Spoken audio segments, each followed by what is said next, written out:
But we continue now to get analysis on the ground in Cape Town. Let's take you back to our reporters who are in Cape Town, Sakina Kamwendo as well as Bulelani Phillip, who are in Cape Town. They're speaking to various analysts just to get their thoughts in terms of, what the expectation is ahead of the State of the Nation address. Let's now go to Bulelani Phillip. Well, good morning to you again. To the viewers at home, we are still outside the Cape Town City Hall. It's quite a hive of activity here in the media center. Of course, about 900 journalists are expected to be descending and covering these proceedings. So that should tell you the scale of this event of tonight. And of course, we do expect that the three arms of the state, the judiciary, the executive and the legislature, for the first time come together under one roof. Of course, politically, a lot of expectations from political parties as well as civil society. We now talk to Labour and bring in Matthew Parks, the national spokesperson for Cosatu. Matthew, thank you once again for joining us this morning. Of course, as Cosatu, what do you expect from the President's speech tonight? Look, thanks for having us. I think first, workers have got a lot riding in the State of the Nation address. The challenges facing workers are huge. From a 41% unemployment rate, the issues of corruption, a slow economic growth rate, rising levels of poverty and inequality, of course the issues of load shedding, the crisis at transit and municipalities. So there's a lot riding on it. We expect the President to say what has he managed to achieve with this collective since last year. We think there are some successes he should highlight. But also, what is more critically, what is he going to do for the next few remaining months of this term? Really to turn the economy around, to give a sense of hope to workers that things are getting better and they will continue to improve. He needs not to speak with broad generalities. We don't want to hear nice English words. We want to hear specific intervention. What is he going to do to help fix transit? What is he going to do to give more support to ESCOM? What is the plan of government to rebuild local government, to grow the economy, to reduce unemployment? So specific interventions with clear timeframes, clear interventions, and also a sense that we'll hold government accountable. The President will hold ministers accountable where they fail to deliver as well. We'll dissect all of these subjects, subject by subject. But let's go back to this issue that his ideal or dream of a new dawn is going to be under review. And of course, I would expect him that he's going to give himself some good marks there. As Cosatu, do you think he has been able to actually deliver on that ideal and able to actually turn the country around from the abysmal situation that we've come from to a trajectory that is going to take the country forward? We think on many fronts he's done very well. Obviously, I think we must also be fair, and he inherited a mess from his predecessor. We're struggling to recover from a decade of state capture of corruption, which really caused huge damage to ESCOM, to Transnet, to municipalities, to Metro Rail, to the state, to the South African Revenue Service. He's managed to remove the most compromised, corrupt persons from within cabinet, from within the state, but the damage is significant. We need to see more being done on that front, including people going to prison. But there's other issues that we've seen a progress as well. A year ago, I think we reached our low point with regards to electricity. We were having 12 hours of load shedding every day. That is an absolute calamity. Today, it's far better than that. It's less than 2 hours a day. We're not out of the woods yet, but you can see the beginning of a turnaround at ESCOM and on the energy front. Of course, we're having real problems in Transnet, which is having a huge impact on mining and manufacturing and agricultural jobs. Very worrying situation in many local government municipalities too. But on the unemployment front, which is critical to workers, we have a staggering unemployment rate of 41%. Yet we want to appreciate that in the past year we managed to reduce unemployment by 5%. Again, we shouldn't celebrate 4 out of 10 South Africans being unemployed, but we do want to commend when government does well, including reducing unemployment by 5%. We are now seeing an increase in the minimum wage from next month to 27.58 cents, so an 8.5% increase, which will benefit 6 million workers, from farm and domestic workers to construction and security and cleaning workers. That's a huge improvement. And if you look at what happened when the President came into effect, he introduced a minimum wage in 2019 when he took office. It's increased by nearly 40% in these 4 years. So that's real progress for us.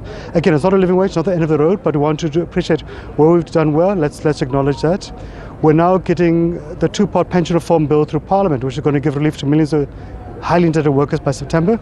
And that's been able to achieve because we have a President who's open to workers, who listens to the issues that Cosatu raises, and who works to deliver upon them.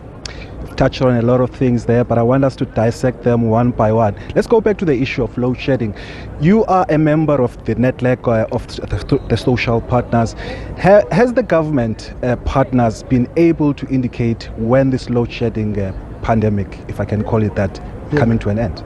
I think government's burnt his fingers a few times when they predicted on specific months or dates. But it's not acceptable. And it doesn't pan out. But I think for us, and look, it's right for people to be skeptical of government. We're also skeptical. There's always it's part of democracy to hold politicians in a certain level of contempt and irritation. That's an old discourse. But if we take a step back, a year ago we were in free fall. 12 hours of load shedding a day was an absolute disaster. You can't sustain an economy at that level. Today it's 2 hours a day and less, but we still think over the course of this year we have much more work that needs to be done, because the power stations that Eskom has, many of them are simply extremely old, 50 years old, 70 years old. We need to assist Eskom to get new generation on board. There has been progress in that regard, but again, many of the issues are simply because we're running the power stations quite hard. So I think for us, the course of this year will really mark a turning point where we'll get out of the load shedding crisis. Not completely, but I think we'll be turning the corner on that front.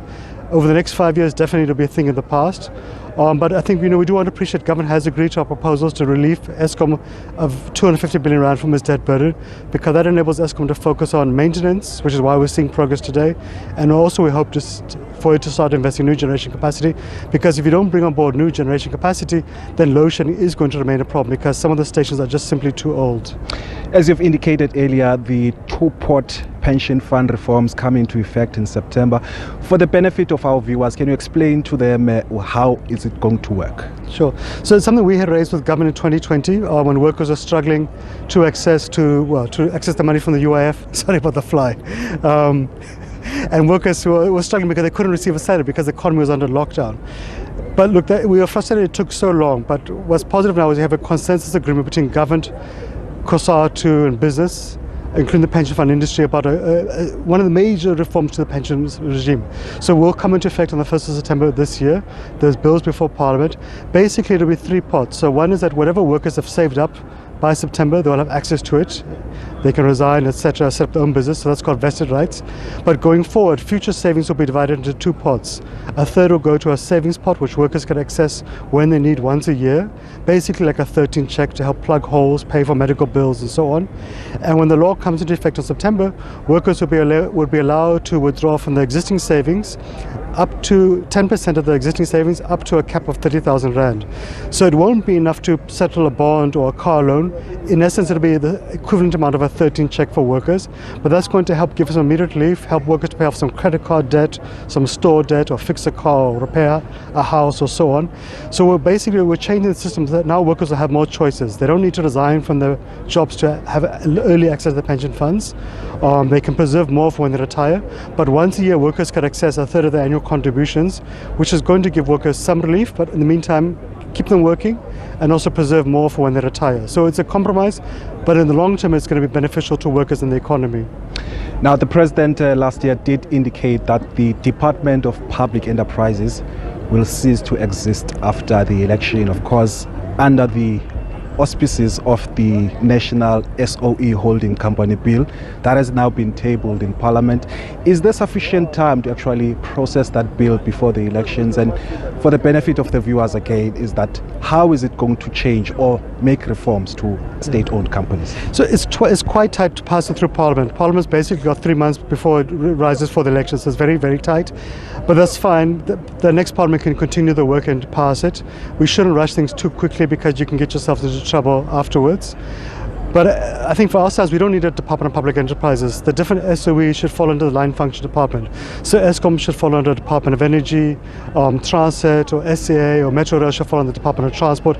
You want to avoid cross lines. You want to have one minister in charge, not a multiplicity of ministers, because it creates confusion.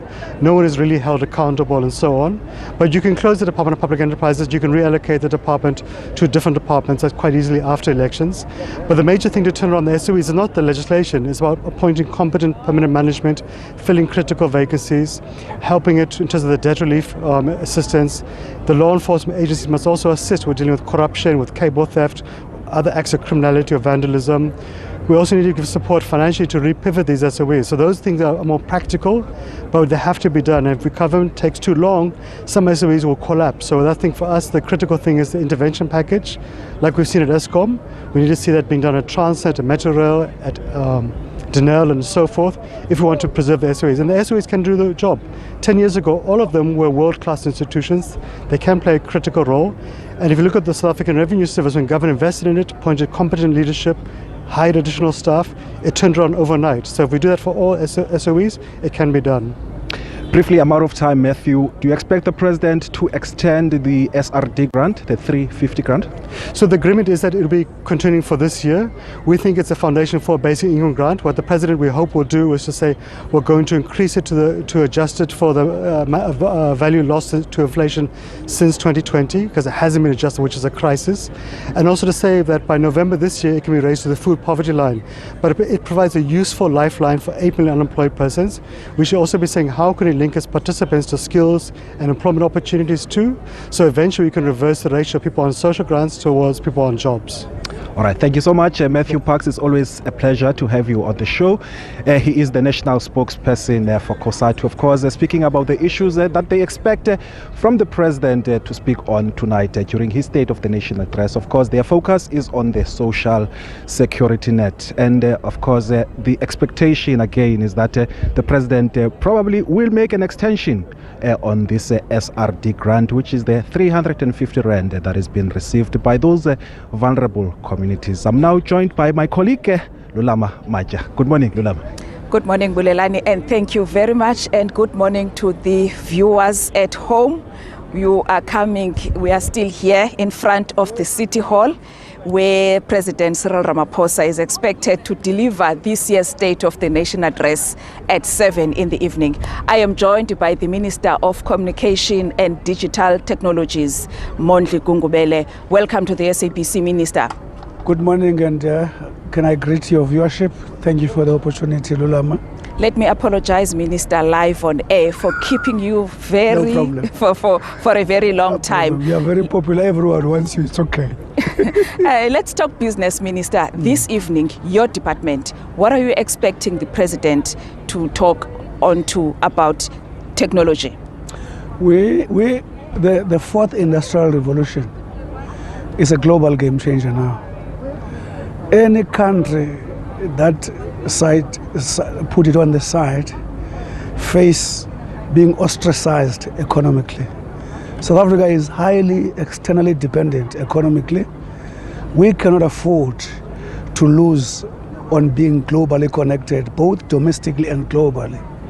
So we expect the president to say something about the fourth industrial revolution, which I know is close to his heart.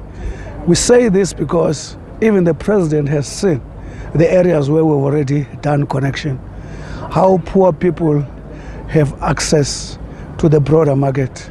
A poor person selling a poetry, the buyer does not know your background. If the poet is quality, they buy it.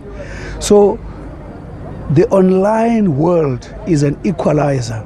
We've already, just last year, connected no less than 7,000 up to 80,000 households to date. We expect to connect no less than 1.4 million by the end of of March. Key thing about the online is its affordability, its security, and the opportunities it gives. I can tell you, just recently, we're in Kokstad connecting 1,600 houses. There's what they call mesh network. There, we went to a poor family. Those children said to me, Minister, now, what is interesting in our lives, we used to walk to libraries to look for books. Sometimes at night, there is no guarantee that we'll get every book we want there.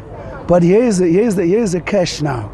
Now that we're connected with our little gadget, we're able to have access to the entire literature and all the books we want without exposing ourselves to any risk. Without interrupting you, Minister, on that, those targets that you want to reach, where are the previously disadvantaged people and rural communities in those connections?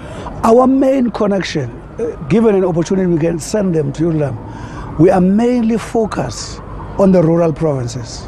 And the most, when I talk Kokstad, when I talk about Mountain Leaf, Mudimulle in what you call in Limpopo, those are poor communities. We start there to send a message that no one must be left behind. I can say to you, the study that was commissioned under the guidance of the president around 2019 demonstrated that no less than 75 million jobs are going to be disrupted by this technology. But 133 million jobs are coming up, but you only take advantage of those jobs if you are trained. That's why skills development, working together with all the partners, be different telcos, MTN, Vodacom, and everyone else, and all other companies. We have met 26 to 27 September last year.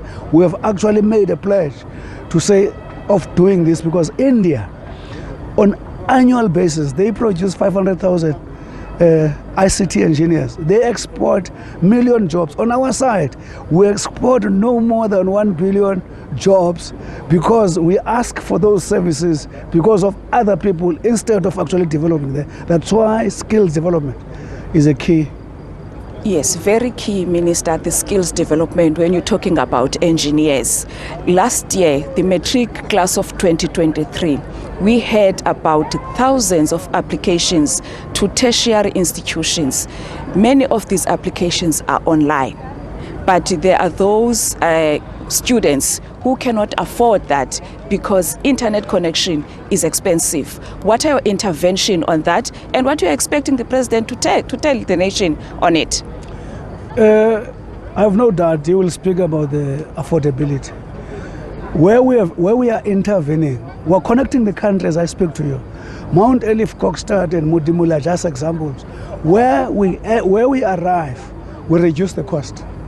Poor people access the gig by 5 rand instead of 90 rand. Those would be paying, you can multiply that over a month. They end up paying less than 200, others only 100.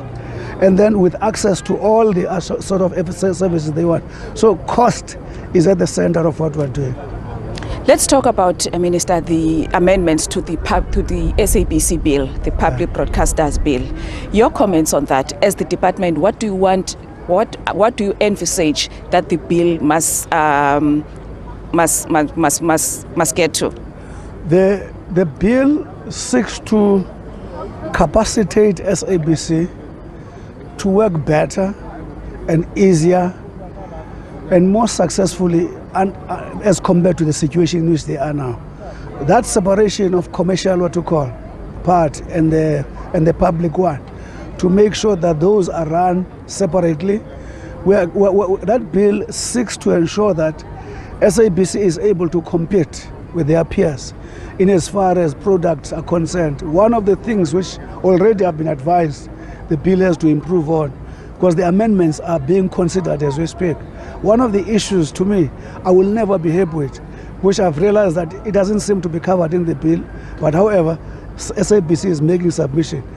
The key thing is that if SABC sees a product, the onerous processes that governments require them to meet, as they go to those processes, by the time they arrive, the peers have taken the product.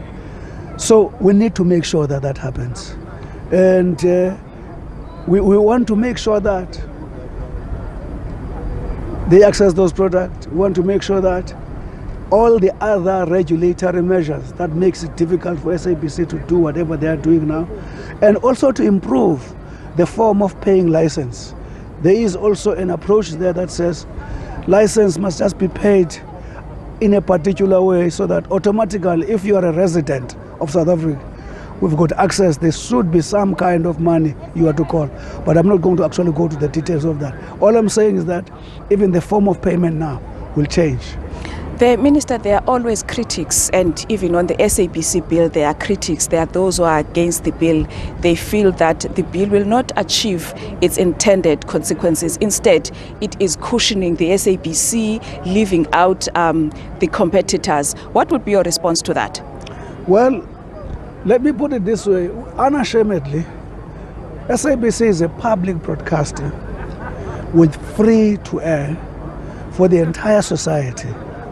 So if you don't protect the effective production of such an institution, which one do you want to protect? Because it equalizes, poor people have got access and so on. But however, we want to look at their submissions and check what those submissions are. We're not going to turn a blind eye to those submissions. The key thing is that SABC must actually fulfill its mandate of making sure that it equalizes South Africa, it is inclusive. Any step to make that happen will be taken. But I'm saying again, we are not going to turn a blind eye to the amendments that are proposed by them. We'll listen to what they say. If it improves access to communication, access to the news, access to education in its totality, we're not going to turn a blind eye to that. Lastly, Minister, digital migration, how far is the progress? The country has been criticized for missing deadlines now and again. Take us through how far is the progress on digital migration? Listen, our switch off was in July last year. Now I can tell you as I'm standing here, above 694 megawatts, all telcos now have occupied that space. All the broadcasters have been removed to below 694. But not all, what do you call this? We have not switched off all the broadcasters because there's a need for the installation that should be completed. So there's a two-phase then of switch off. The first phase is that all those who are telcos above 694 and all broadcasters, whether digital or not, should be below 694. Those who are not yet digital must actually be done by the end of December. We have actually moved very significantly. It has allowed the telcos now to have access to the spectrum. It also creates an opportunity for them to have no excuse to deploy it in the poor communities, even 5G, because when poor communities have got access to 5G, they have got access to quality information. Thank you very much for your time. That was the Minister of Communication and Digital Technologies, Mondli Gungubele, talking about the expectations that his department would like to hear the President addressing this evening when it comes to technology as well as communication, talking about how the price of communication has dropped and their connection in connecting rural areas in giving access to communities to be able to communicate. With that, let me cross to my colleague, Bulelani.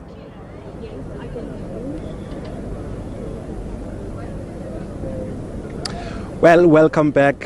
Things are moving fast this time of the morning. Of course, a developing story at this hour is that the Western Cape High Court has dismissed the interim interdict that was sought by the EFF in terms of trying to freeze the suspension of 6 of its members, including leader Julius Malema, Chief Whip Floyd Shibambu, Marshal Dlamini, Dr. Mbuyiseni Ndlozi, Sinawo Tambo, and Vianney Pambo. So it means that those 6 members will not be allowed to attend this evening's SONA. Well, whether the other members of the caucus will attend, it's something that we'll have to wait and see later this evening. For reaction now, we are going to be joined by the spokesperson for Parliament, Mr. Muloto Mutapo. Thank you so much for your time.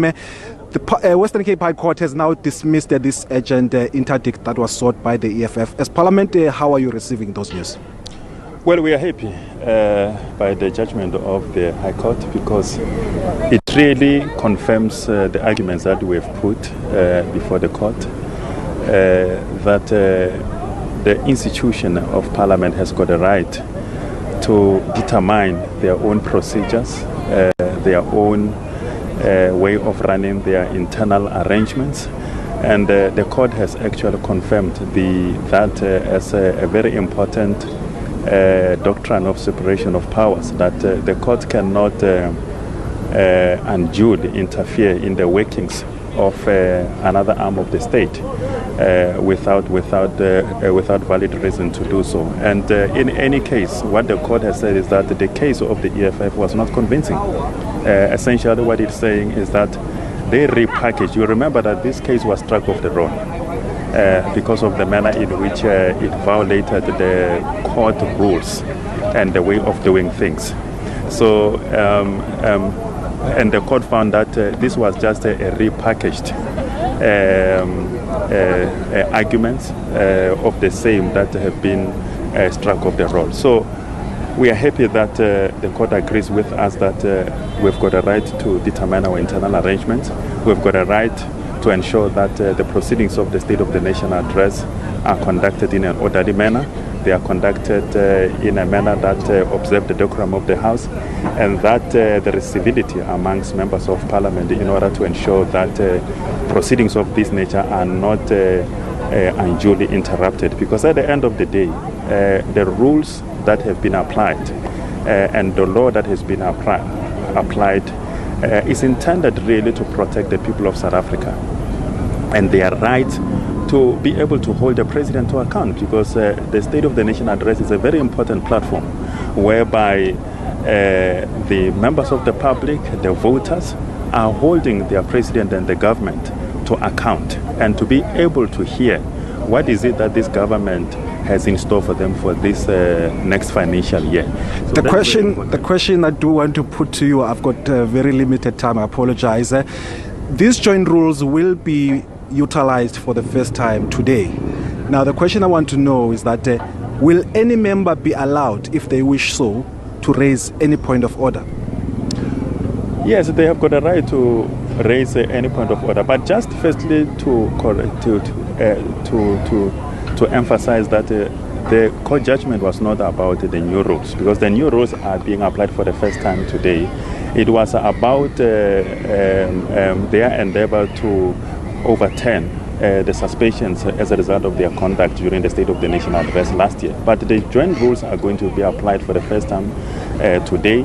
And essentially what they are saying is that no member may interrupt the president while he's delivering the State of the Nation address. Now, interruption means that you are raising a point of order that is frivolous, meaning that it has got nothing to do with the proceedings of the House. Because what is important is that a point of order must relate to something that has occurred within the proceedings, not something that happened before the proceedings or happened elsewhere or is historical.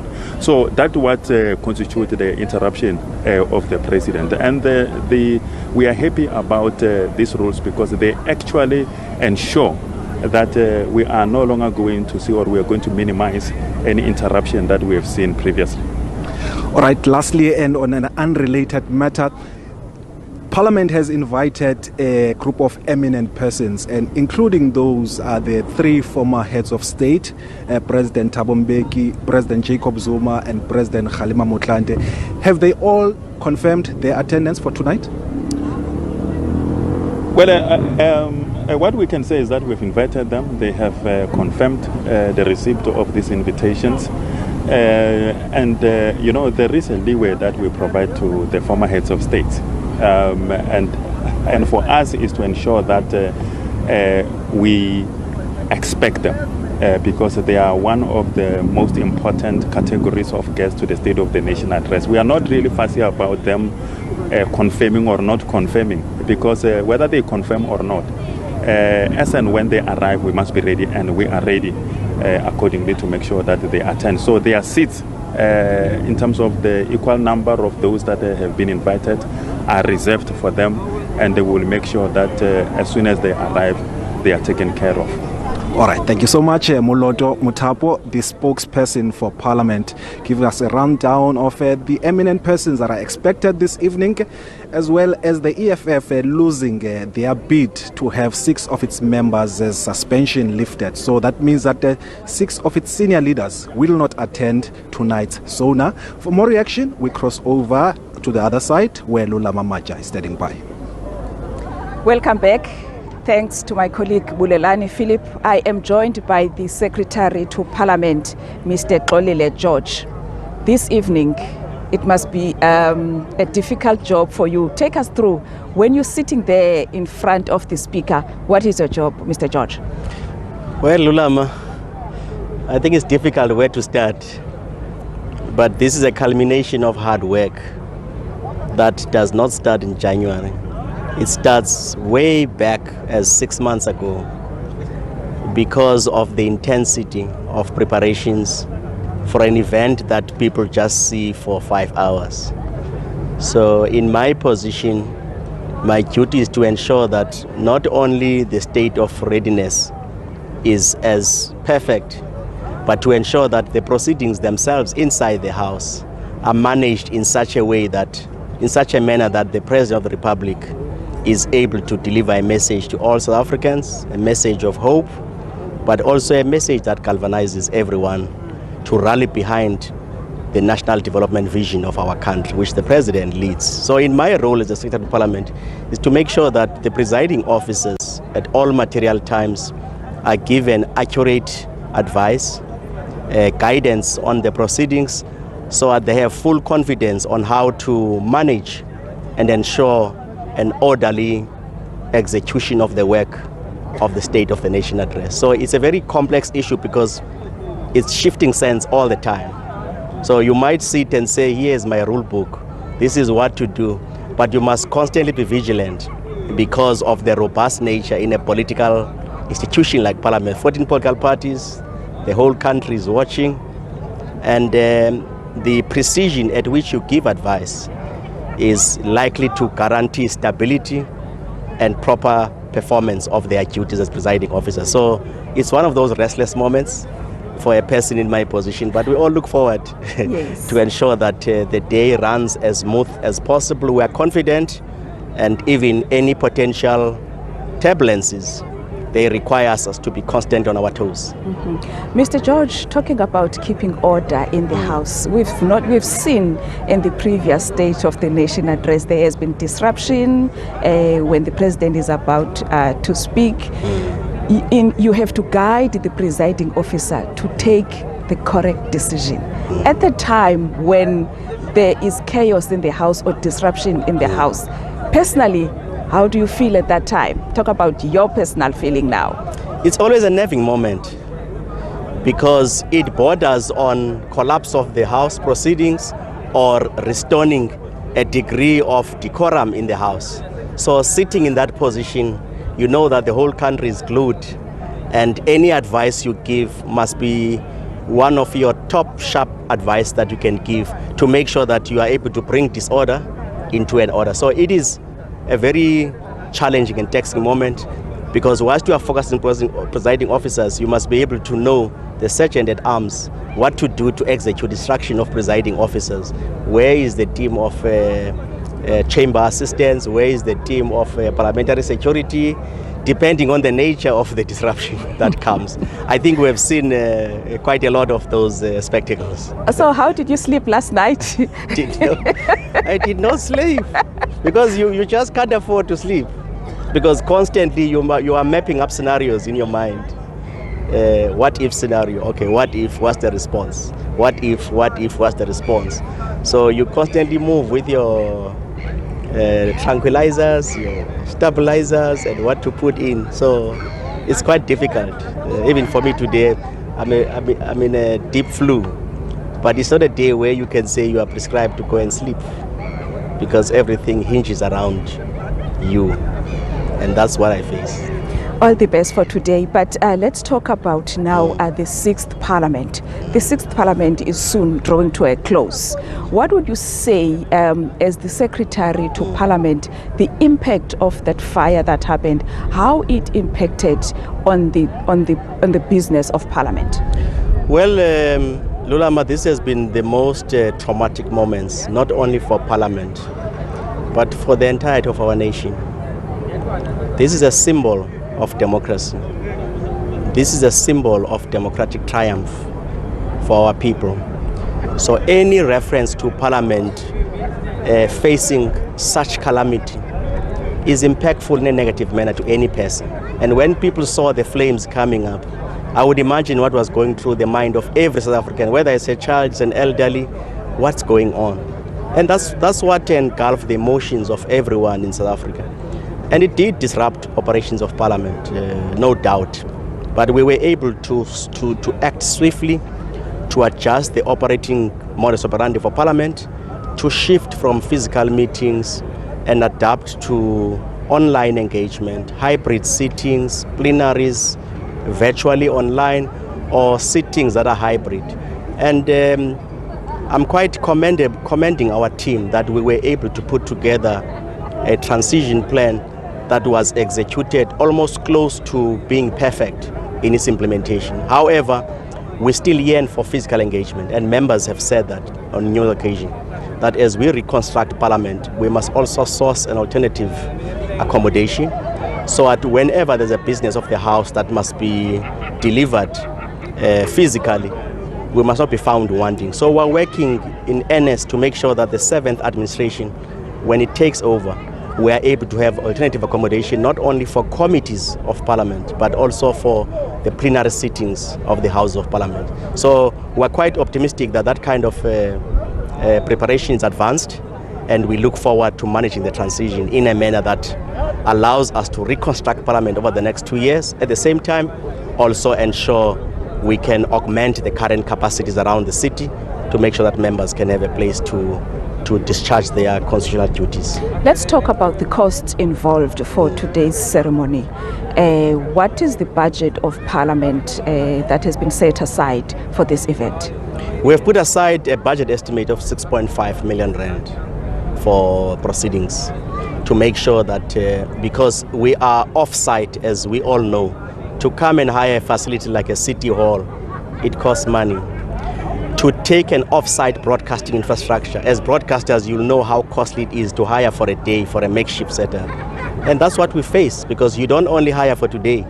You need to have it for a number of days. You also have the budget coming up, the debates coming up in the House. All of those things cost money. So we have put aside an estimate of 6.5 that will assist us to make sure that there's smooth discharge of preparation for SONA. Lastly and quickly, Mr. George, on those invited, who is coming, especially the former presidents, who's coming and who's not coming? We invited all former heads of states as a tradition. We also invited all former presiding officers, the speakers and the chairpersons of the House. And so far we are compiling those who are coming. And as I speak, I don't have a full set of those who are not coming, because it's also important to know that as former heads of states or presiding officers, they might have other obligations somewhere, even if they are yearning to come. But it might be in such that it's difficult at this moment for them to show up. But we, however, appreciate the moment that for those who can make it, it will truly honor us. Thank you very much for your time. Thank you very much. That was the Secretary to Parliament, Mr. Xolile George, talking to us about today's event. And having said that, yes, he's having sleepless nights about SONA, because his job is to make sure that the presiding officers are given accurate advices so that they can take proper decisions whenever the House, there's disruption in the House, so that they can keep the decorum. With that, it's back to you at the studio. All right, thank you so much to our team on the ground in Cape Town, of course, Lulama Matya, accompanied by Bulelani Phillip there, setting the scene ahead of one of the most anticipated State of the Nation addresses. Of course, the President Cyril Ramaphosa is expected to highlight, amongst others, his administration's gains.